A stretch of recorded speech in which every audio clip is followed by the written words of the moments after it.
Hey, High55 here, Nathan and Tristan. So this is a really cool article that just came out recently saying that the researchers at Cornell University have created tiny miniature spacecraft that they call sprites. And they're really tiny, like they're 1 square centimeter integrated circuits, which they're hoping can withstand space and all the horribleness out there in the void. And so that they weigh 10 grams at the moment, but they want them to weigh somewhere between 5 and 50 milligrams. And they're just packed, like, they're basically just little integrated circuits with a whole bunch of sensors on board. So they've got, let's just read this out, basic spectrometers, load sensors to measure particle impacts, chemical sensors, and simple CMOS cameras. So they've even got cameras. Far out. Awesome. So what they're planning on doing is just putting these into orbit. I think they can go into like 500k orbit and still be able to transmit information back to Earth.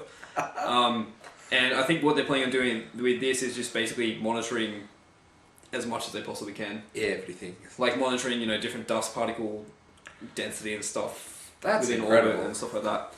So that's really cool. I don't know why people haven't. I guess we just haven't really had the technology to make it miniature enough. Yeah.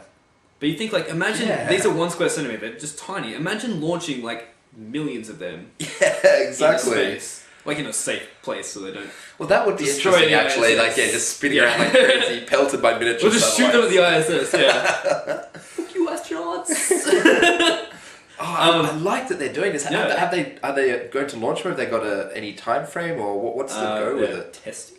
They're testing it. Fair enough. Testing and planning. Yes. I like that idea, especially with cameras. I didn't think they'd have cameras for that. So Although, no, it says here the Space Shuttle Endeavour carried the 3 of the prototypes to the ISS on its final mission. So they've already tested them out a little bit. But it says it'll take a couple of years to find out if they'll withstand the rigors of space. yeah, fair point.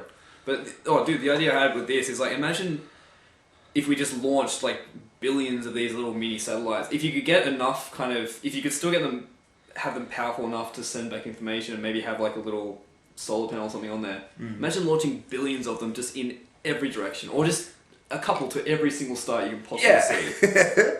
Like, it would take years and years before you get anything back, but how cool would that be? Like, just sending out like this massive spawn of like human spawn out into the void. They're obviously really dumb chips. They're not nanotech spreading out. But I mean, that would be the beginning of a swarm intelligence there. I mean, that's the very essence of it. I mean, up in space would be the best place to actually have that happen. Yeah. I mean, billions up there, say in the future, I mean, you can get perpetual, like, you know, video at any point, anywhere. Probably not strong No, you enough. wouldn't be able to, You wouldn't be able to, the signal would be too weak. And Well, I guess perpetual monitoring of everything on the Earth, all the outside. Yeah. And with the whole swarm that you have to dive through to get into outer space. There's something romantic about that. I do like that. Use like some magnetic thing to push them out of the way, just send a spacecraft through. I do like that. I didn't know that they were actually working in tests. Like, I mean, that's always science fiction stuff, but they're actually doing it. That's incredible. Have they said what they're hoping to do? Is there any mission, or is it just testing? Oh, God, don't make me read the whole article. Oh, I know. it's difficult. I'm just reading the blurb and then adding my own interpretation on top. No, but they also fire lasers in there. Seriously? And wow. They're getting kittens to swallow on them and launching kittens in space just to see if that helps kind of cushion the blows of space. Kittens are pretty cuddly and soft. Well, their kitten carcass is apparently really good. You're gonna kill the kittens. Insulating. You're sick. You're a sick man. They can't breathe in space. Not yet. I'm just saying. What the hell? Indeed. I am a sick man. Okay, I want to follow that. I want to check that out. That is kind of epic. What else do we have there? That's about it. They also have they have boxy type satellites. Have you seen them? No. Schools have been launching them. I don't know. I remember reading them way back. Like schools, like they put them in tubes and you have like a bunch of them and they're little boxes that flare out. Like they flare out these wings. You just launch them like like potato guns out into space. And they just and they send out like their little boxes that they can then track on the ground and see where the satellites are. I forget which school is doing it, but there'll be a link in the show notes. Yeah. So okay. Check that out as well. That's really cool. We should launch our own satellite. I've wanted to do that for so long. The balloon. Like a mini one.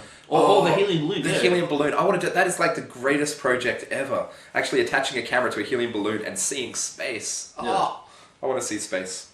So obviously the future here is, we talked about before, nanotech just blasting out into space and kind of spreading intelligence throughout the universe from Earth. Exactly.